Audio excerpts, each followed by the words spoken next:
प्रणाम। जय सद्गुरुदेव। अपने धर्म यात्रा प्रवचन में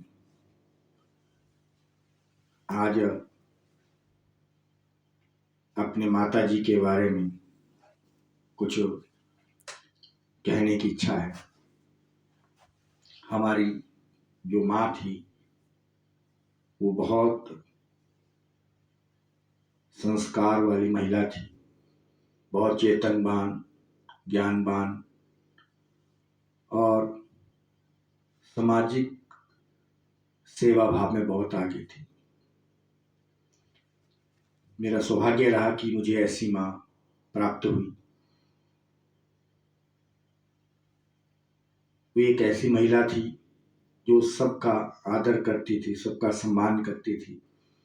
जो भी हमारे घर पे, हमारे निवास स्थान पे भूखा प्यासा आता उसको भोजन कराती थी, उससे प्रेम करती थी और हास्य उनके मुख पर 24 घंटों रहता था।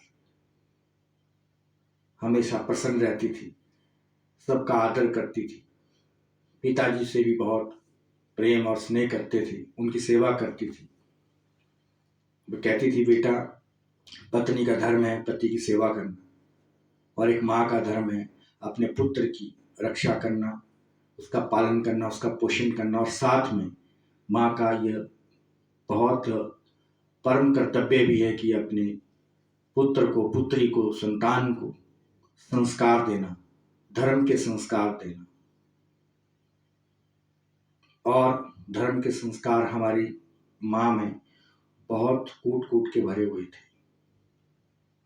उन्हीं के आशीर्वाद से, उन्हीं के प्रेम से आज, उनके प्यार से, उनके आशीर्वाद से हम लोग इस मुकाम पर पहुंचे हैं कि आज मैं आपको धर्म यात्रा के बारे में कुछ बतलाने में सक्षम हुआ हूं। वे एक सामाजिक महिला के साथ साथ एक आध्यात्मिक साधक भी थी और भगवती की आराधना करती थी। और स्कंद देव जो कार्तिक स्वामी है, भगवान शिव के पुत्र, वे उनकी भी आराधना करती थी। और जब जब मैं हिमालय में जाता यात्रा करने तो मेरा सहयोग करती थी। मुझे कभी कुछ पैसे दे देती थी, कभी भोजन दे देती थी और कहती थी कि बेटा शीघ्र घर आना वापिस। तो मेरी माँ ने हर कदम कदम पर मेरा साथ दिया। और एक समय आया कि माँ बहुत बीमार हो गई और उनका हमने बहुत इलाज किया, उनकी बहुत सेवा की, जो जितना बन सका उतना किया। एक पुत्र का धर्म अच्छे से हमने निभाया। हमारे छोटे भाई है, उन्होंने भी बहुत सेवा की और तब तक माँ को अकेला नहीं छोड़ा जब तक वो स्वस्थ नहीं हो जाती। लेकिन कभी वो स्वस्थ हो जाती थी, कभी ज़्यादा बीमार हो जाती थी। लेकिन बीच बीच में जब वो ठीक हो जाती थी तब मैं हिमालय यात्रा पर चला जाता था, किसी साधु की खोज, संतों की खोज, सिद्धों की खोज करना और उनसे ज्ञान प्राप्त करना, शिक्षा प्राप्त करना। समय समय पर मैंने बहुत सी संस्थाओं में जाकर के वहाँ की शिक्षा को देखा, वहाँ के अध्यात्म को समझा, वहाँ की सत्संग, वहाँ के जो गुरु थे, संत थे, उनसे सत्संग सुना, जो समय समय पर आपको हम बतलाते रहेंगे। बहुत समय पहले हम एक बहुत ही महान संत थे, निरंकारी बाबा हरदेव सिंह जी। हरदेव सिंह जी एक बार हमारे गांव में आए तो उनसे भी मैं मिला, उनके दर्शन किए, बहुत अच्छा लगा। बहुत प्यारे संत थे। तो मैंने एक बार उनसे पूछा कि महाराज जी, मनुष्य का उद्देश्य क्या है, लक्ष्य क्या है और शांति कैसे प्राप्त हो? तो उन्होंने बड़े प्यारे और संक्षिप्त शब्दों में, बड़े मीठे शब्दों में कहा कि परमात्मा की प्राप्ति ये मनुष्य का जीवन का ध्येय है, उद्देश्य है। और शांति जिसके मन में शांति है वह गर्म से गर्म तपती हवा में बैठ जाए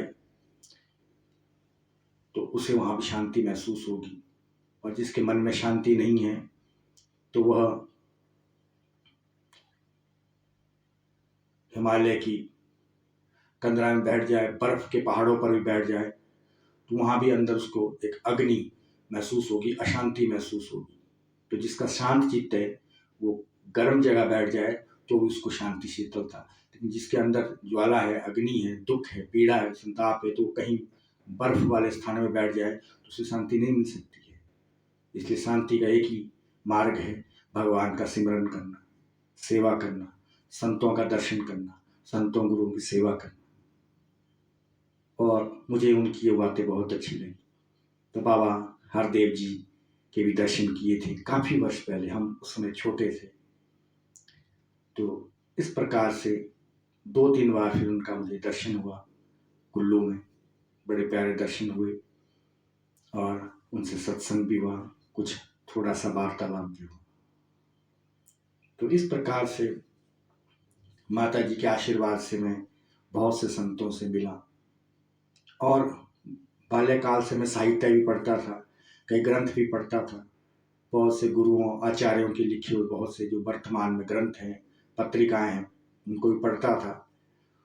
आचार्य रजनीश ओशो जी के भी बहुत सी पत्रिकाएं पढ़ी, बहुत से ग्रंथ, लगभग 200-250 ग्रंथ ओशो जी के पढ़े, जिसमें मुझे बहुत से अच्छे ग्रंथ लगे, जिसमें शिक्षा के नए प्रयोग है, मुक्त गगन के पंछी है, मैं मृत्यु सिखाता हूँ, आत्म पूजा उपनिषद, और ऐसे बड़े अच्छे अच्छे ग्रंथ।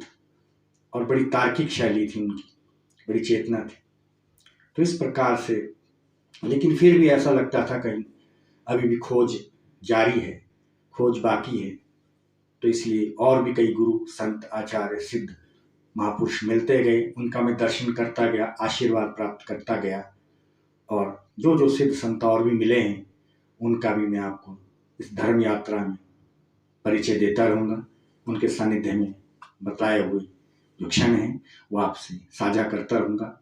मेरी माँ फिर बीमार हो गए थे, उसके बाद उनका स्वर्गवास हो गया। आज भी माँ के याद आती है, बहुत याद आती है। आप सबको भी यही संदेश है कि अपनी माँ पिता का जीते जी सेवा करना। ओम।